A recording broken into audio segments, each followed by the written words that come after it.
વિદ્યાર્થી મિત્રો, આપણે માર્ચ 2024માં ધોરણ 12 કોમર્સની જે પરીક્ષા લેવાની છે તે અંગે ગાલાની અસાઇનમેન્ટના પેપરોનું સોલ્યુશન જોઈશું. આંકડાશાસ્ત્ર વિષયની અંદર આપણે દરેક વિભાગ વાઇઝ સોલ્યુશન જોઈશું. તો ચાલો વિદ્યાર્થી મિત્રો સ્ટાર્ટ કરીએ. એક્ટિવ એજ્યુકેશનના સથવારે ગાલા અસાઇનમેન્ટ વિષય આંકડાશાસ્ત્રનું સોલ્યુશન. તો વિદ્યાર્થી મિત્રો, આજે આપણે ભણવાના છીએ પ્રશ્નપત્ર 5 આંકડાશાસ્ત્ર વિષયનો વિભાગ સી. એનું રિવિઝન આપણે કરવાના છીએ. તો સ્ટાર્ટ કરીએ છીએ વિભાગ સી માંથી. આપણે ભણીએ છીએ ગાલાની અસાઇનમેન્ટ. ખાસ ધ્યાન રાખીશું, વિભાગ સી ની અંદર 9 પ્રશ્નો હશે. એમાંથી કોઈ પણ 7 લખી શકશું. કોઈ પણ 7 તમને જે વધુ આવડતા હોય એ 7 આપણે લખી શકીએ. બની શકે તમને 8મો પણ આવડે છે તો એ પણ એક વધારાનો લખી શકાય, કે જેથી કરીને કદાચ કોઈ જગ્યાએ માર્ક્સ કપાય અને જે વધારાનો લખ્યો છે એમાં પૂરા માર્ક્સ મળે તો બોર્ડના નિયમ પ્રમાણે વધુ માર્ક્સ મળતા હોય એ દાખલો અથવા એ પ્રશ્ન માન્ય ગણાતો હોય છે. એટલે જો તમારી સ્પીડ હોય અને સમયની અનુકૂળતા હોય, છેલ્લે સમય વધતો હોય, તો દરેક સેક્શનમાં દરેક વિભાગમાં એક દાખલો વધુ ગણવો. અને કોઈ પણ વિષય હોય, ઇકો, બી, એસપી, એની અંદર પણ એક પ્રશ્ન વધુ લખી શકાય છે. તો સ્ટાર્ટ કરીએ આજના વિડીયોનો વિભાગ સી અને એનો પ્રશ્ન 31મો. 3 વસ્તુઓના ભાવ સાપેક્ષ આંકમાં થયેલ ટકાવારી વધારો અનુક્રમે 315, 328, 390 છે. જો આ વસ્તુઓનો મહત્વનું પ્રમાણ 5:7:8 હોય તો ભાવનો સામાન્ય સૂચકાંક શોધો. ઓકે, આપેલ વિગત પ્રમાણે આપણે ચાલીએ. હવે આપને જે આપ્યો છે ટકાવારી વધારો, એને આઈ કહેવું પડે. આઈ છે. બીજું ટકાવારી વધારો, વધારો કે ઘટાડો કહે ને એટલે આપણે યાદ રાખી 100માં પ્લસ અથવા 100માં માઇનસ કરવું પડે. અહીંયા ટકાવારી વધારો કીધો છે તો 315 અને બધે જ પ્લસ 100 થશે. બરાબર? એટલે 100 પ્લસ 315 એટલે અહીંયા થશે 415. પછી 100 પ્લસ 328 એટલે થશે 428. પછી છે 100 પ્લસ 390 એટલે થશે 490. આ આપણો આઈ છે. હવે એ કીધું છે મહત્વનું પ્રમાણ, વસ્તુનું મહત્વનું પ્રમાણ. મહત્વ માટે ડબલ્યુ સંકેત વપરાય, ભાર એને કહેવો પડે. તો અહીં તમને ભાર આપ્યો છે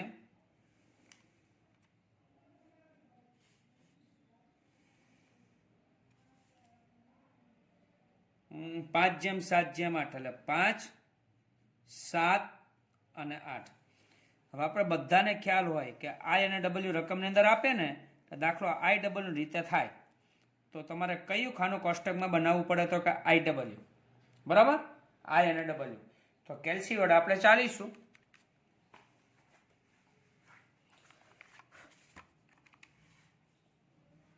$415 ગુણ્યા 5, 415 ગુણ્યા 5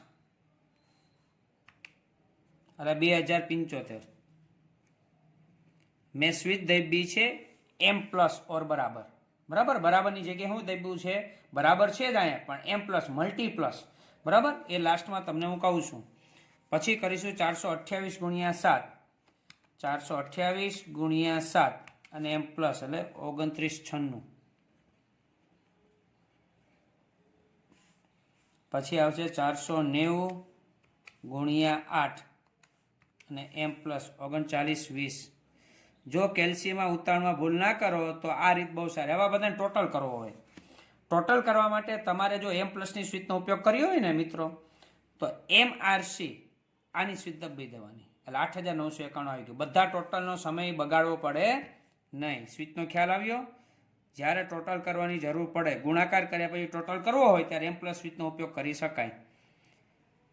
8991. બરાબર? અને આના ટોટલને કહેવાય સિગ્મા ડબલ્યુ. 8 ને 7 15 ને 5 20 થશે. તો અહીંયા ભાવનો સામાન્ય સૂચકાંક ભાવનો સામાન્ય સૂચકાંક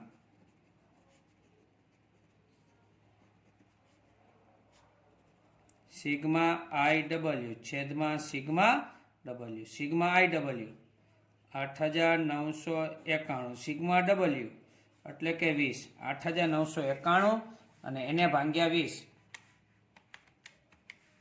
એટલે આવશે 449.55. 449.55 આ આપણો જવાબ છે. નેક્સ્ટ દાખલો.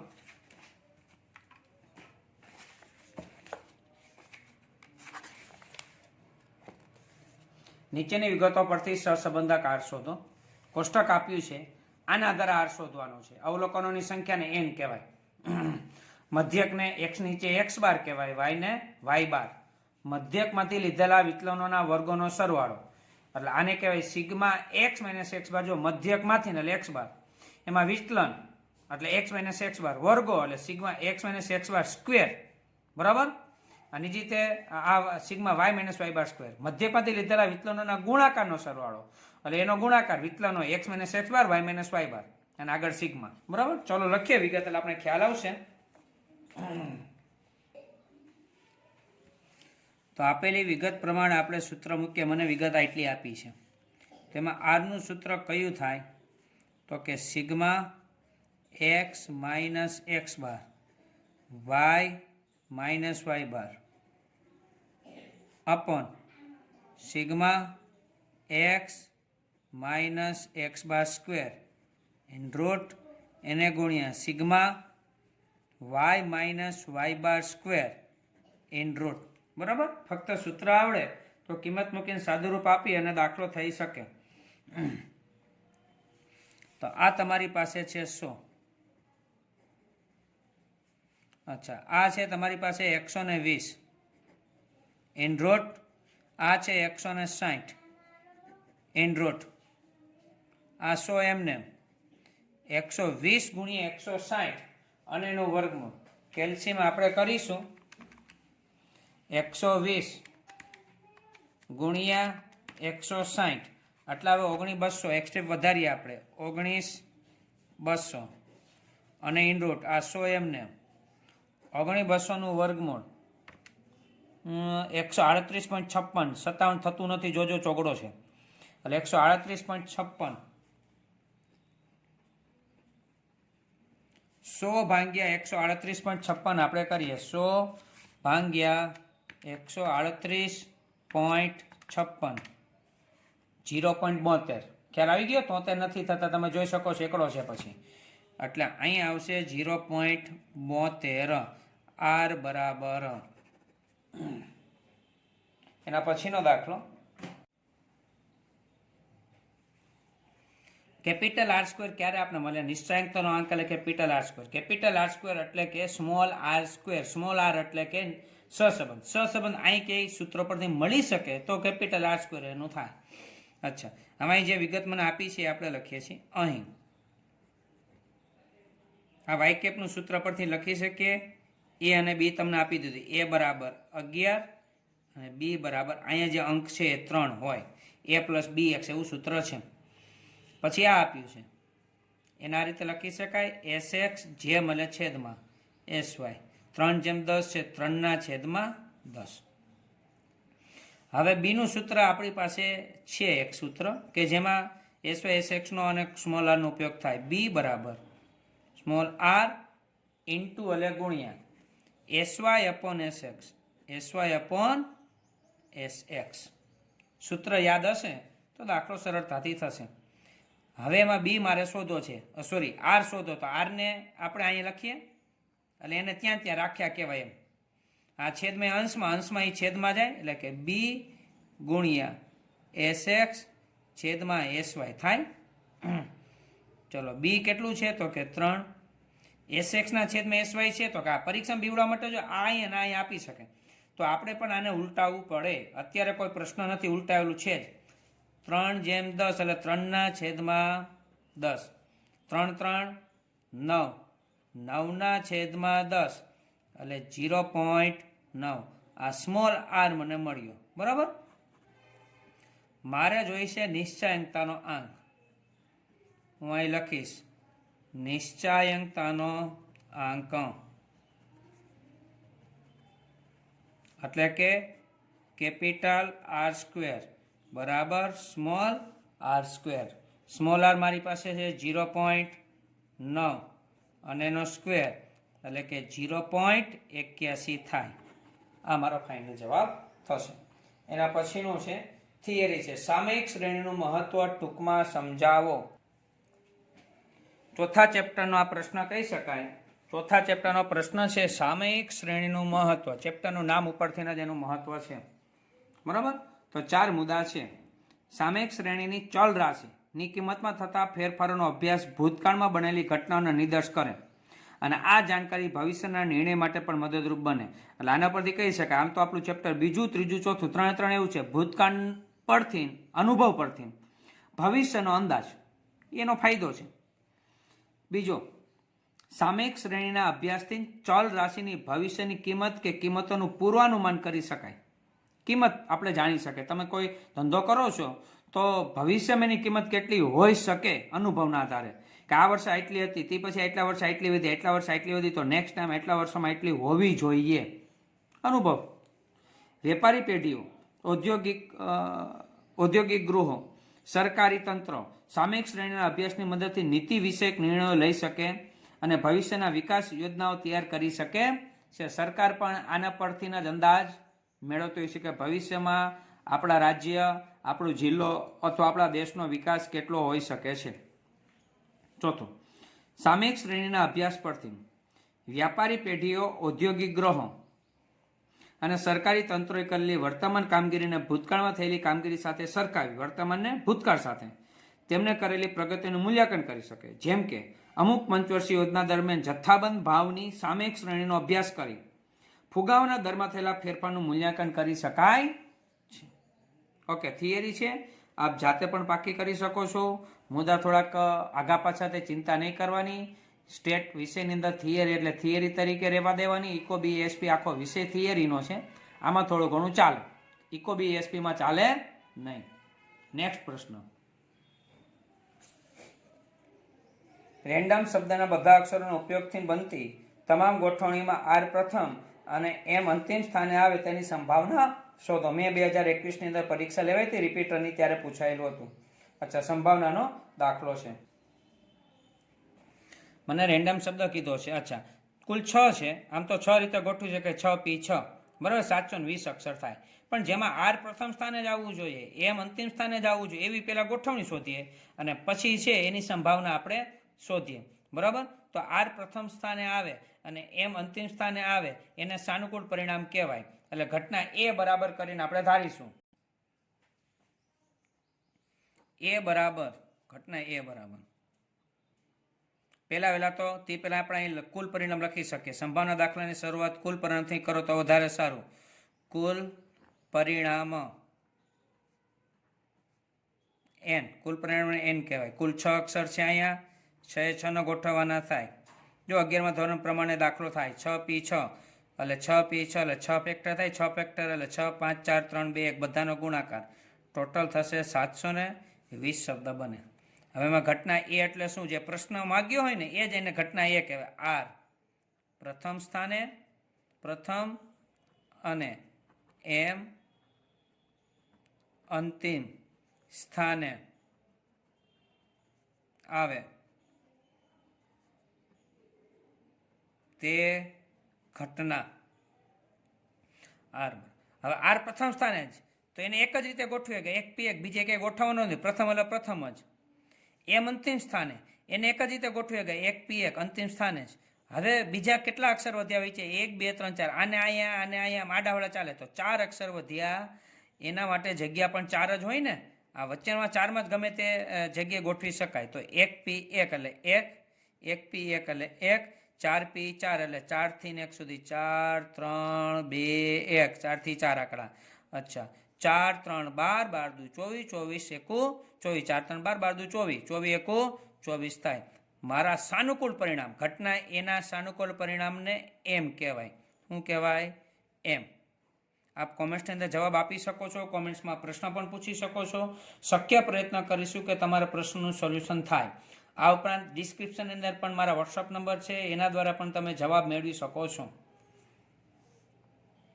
હવેની સંભાવના P ઓફ A ઘટના એની સંભાવના બરાબર M અપોન N સાનુકૂળ પરિણામ છેદમાં કુલ પરિણામ એટલે કે 24 છેદમાં 720 24 તરી 72 એટલે 1/30 આ પણ ચાલે, અથવા તો પોઈન્ટમાં તમે જવાબ લઈ આવો તો પણ ચાલે. બે જવાબ માન્ય ગણાય છે. 35મો થઈ ગયો, હવે 36મો, સોરી આ 34નો આ 35મો 34 તો થઈ રહ્યા, તો 35મો, હવે 36મો ક્રમ આવશે. પ્રશ્ન છે અસતત ચલનો મધ્યક અને વિચરણ શોધવા માટેનું સૂત્ર. જો સૂત્ર જ લખવાનું છે, મધ્યક શોધવું હોય તો મધ્યકનું સૂત્ર મ્યુ બરાબર એને કહેવાય EX અને એને કહેવાય આ સિગ્મા છો, આ E છે, sigma X into P of X. આ મધ્યકનું સૂત્ર. વિચરણનું સૂત્ર આ સિગ્મા છે, સિગ્મા સ્ક્વેર, આને પણ સિગ્મા કહેવાય ને આને પણ સિગ્મા જ કહેવાય, સોરી આને સિગ્મા જ કહેવાય. આ તો E છે, આ પણ E છે, સિગ્મા સ્ક્વેર બરાબર V ઓફ X એટલે વિચરણ છે, એટલે એનું સૂત્ર છે EX સ્ક્વેર માઇનસ EX અને આખા કાઉન્સ ઉપર સ્ક્વેર, અહીંયા અંદર સ્ક્વેર છે, એનો મતલબ થાય સિગ્મા આ E છે, આ સિગ્મા છે, સિગ્મા X સ્ક્વેર ઇન્ટુ એટલે ગુણાકાર સમજવાના P ઓફ X માઇનસ આ મધ્યક અહીં મૂકવાનું, આ મધ્યકનું સૂત્ર છે sigma X into P of X અને એનો સ્ક્વેર છે. સમજો આ E છે, આ બે જગ્યાએ સિગ્મા છે, ફક્ત સૂત્ર લખવાના હતા. 37. ચાલો એ પણ થિયરી જ છે. એનું ડેલ્ટા સામીપ્ય અને એનું ડેલ્ટા છિદ્રિત સામીપ્યની વ્યાખ્યા આપો. બે વ્યાખ્યા આપણે આપવાની છે. એનું છિદ્રિત પેલા સામીપ્ય, એનું ડેલ્ટા સામીપ્યની વ્યાખ્યા. જો A બિલોંગ્સ ટુ R એટલે એ R ની અંદર હોય અને ડેલ્ટા એ ધન વાસ્તવિક સંખ્યા હોય એટલે કે પ્લસ, તો વિવૃત અંતરાલ, સવૃત નહીં પણ વિવૃત અંતરાલ કીધું છે એટલે નાનો કાઉન્સ, સવૃત કીધું તો પેટી કાઉન્સ, A minus delta A plus delta ને એનું સામીપ્ય કહેવાય. એકદમ સરળ છે. તેને સંકેતમાં n કાઉન્સમાં A અલ્પવિરામ ડેલ્ટા વડે દર્શાવાય. આને કહેવાય એનું ડેલ્ટા સામીપ્ય, આને પણ વચાય એનું ડેલ્ટા સામીપ્ય. આમ એને બીજા સંકેતમાં આ રીતે n એ ડેલ્ટા શું થાય તો કે x કે જ્યાં લીટો છે, x કે જ્યાં A માઇનસ ડેલ્ટા એટલે કે અહીંયા જે આપણે માઇનસ કરવું છે less than x less than A plus delta, આ બે x અહીંયા સુધીનો હોવા જોઈએ, જેમાં નીચે લીટો નથી કરવાનો. નીચે લીટો એટલે લેવું પડે, નીચે લીટો નથી એટલે એ સંખ્યા લેવાની ન હોય, એને આગળની સંખ્યા સુધી લેવાની હોય. અહીંયા એ સંખ્યા નહીં લેવાની, એના પછીની સંખ્યા લેવાની. x belongs to R. પછી છે છિદ્રિત સામીપ્યની વ્યાખ્યા. તો અહીં છે જો A belongs to R, delta એ ધન વાસ્તવિક સંખ્યા હોય તો હવે જોજો ખાસ, સેમ થોડીક છે, તો વિવૃત અંતરાલ A minus delta A plus delta અહીં સુધી સરખું, પછી છે માઇનસ છગડે કાઉન્સમાં A એટલે ગણની અંદર A. આ તો કરવાનું જ, પણ એમાં જે જવાબ આવે ને એમાં એ આવવો જોઈએ નહીં ને. એનું છિદ્રિત ડેલ્ટા સામીપ્ય કહેવાય. તેના સંકેતમાં એનની માથે છિદ્રિત એટલે ફૂદેડી જેવું, સ્ટાર જેવું કરવાનું, એને છિદ્રિત એ ડેલ્ટા વડે દર્શાવાય એટલે કે એનની માથે ફૂદેડી એ ડેલ્ટા બરોબર. એના બરાબર શું થાય તો કે x કે જ્યાં A માઇનસ ડેલ્ટા બરોબર x less than A plus delta બરોબર, પણ x not equal to A, એ આવવો જોઈએ નહીં, એ જે સંખ્યા છે આવી જોઈએ નહીં. x belongs to R. 38 લક્ષનો દાખલો છે બરાબર. ચલો જોઈએ ચોપડા. દાખલો 2 થી 3 રીતે થઈ શકતો હોય. આપણે લક્ષનો દાખલો વિકલનની પદ્ધતિથી કરાવીશું, એટલે ખાસ ધ્યાન રાખજો. વિકલન એટલે શું તો કે ઘાત આગળ આવે, ઉપર એક ઘાત ઘટે, પ્લસના પ્લસ અચળ પદનું વિકલન થાય 0. વિકલન રીતે દાખલો કરીએ છીએ. અહીંયા કાંઈ નથી, તે એક આગળ આવે, અહીંયા એક ઘાત ઘટે એટલે 0 ઘાત થાય, એક હતી 0 ઘાત, અચળ પદનું 0. અહીં ઇન બ્રેકેટ લખવું પડે જેથી પેપર જોનાર શિક્ષકને ખ્યાલ આવે.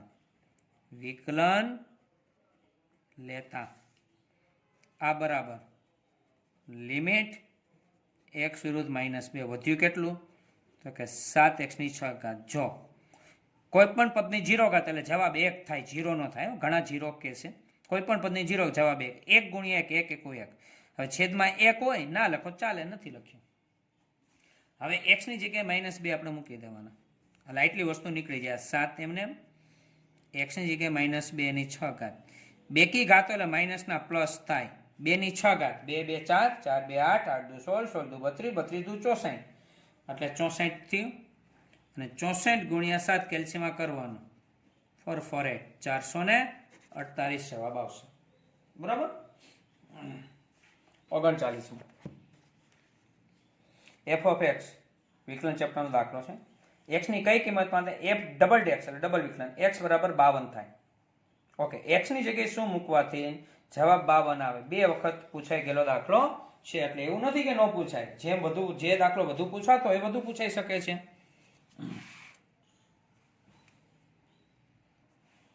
તો પહેલા આપણે સિંગલ વિકલન કરીશું. બરાબર. સિંગલ વિકલન એટલે શું?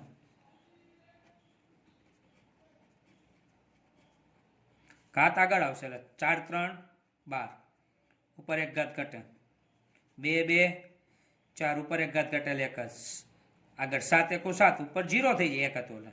તો અહીંયા કોઈ પણ પદની 0 ઘાત એટલે જવાબ 1, એટલે 7 1 7, અચળ પદનું 0. આ સિંગલ વિકલન, આ ડબલ વિકલન એફ ડબલ ડેશ એક્સ, એટલે વિકલનનું પણ વિકલન સેમ પ્રોસેસ. ઘાત આગળ 12 2 24 એક્સ, 4 એક્સ હોય તો 4, અચળ પદનું 0. ડબલ વિકલન બરાબર 52 થવું જોઈએ, એટલે ત્રીજી ગણતરી એફ ડબલ ડેશ એક્સ બરાબર 52. ઓકે, એફ ડબલ ડેક્સ બરાબર 52. મને ડબલ વિકલન આપી દીધું છે. કેટલું છે? તો કે 24x પ્લસ 4 છે, એને બરાબર 52 થવું જોઈએ. ઓકે, આનું સાદુરૂપ આપીએ. આ 24x પ્લસ 4 છે, સામે જાય તો કે માઇનસ 52 માંથી 4 જાય તો 48. આ 24 ગુણાકારમાં સામે લઈ જાય એટલે ભાગાકારમાં 48 ભાગ્યા 24 કેટલા આવશે? તો કે 2. તો મારો જવાબ થયો 2. તો વિદ્યાર્થી મિત્રો, અહીંયા સુધી આપણે રાખીએ છીએ. ચેનલને લાઈક કરવાનું ભૂલશો નહીં. કોમેન્ટ્સની અંદર પણ કંઈક પ્રશ્ન પૂછી શકો છો, કોમેન્ટ્સ કંઈક કરો. નેક્સ્ટ વિડીયોને આપણે મળીશું. ત્યાં સુધી બધા જ વિદ્યાર્થી મિત્રોને જય સ્વામિનારાયણ.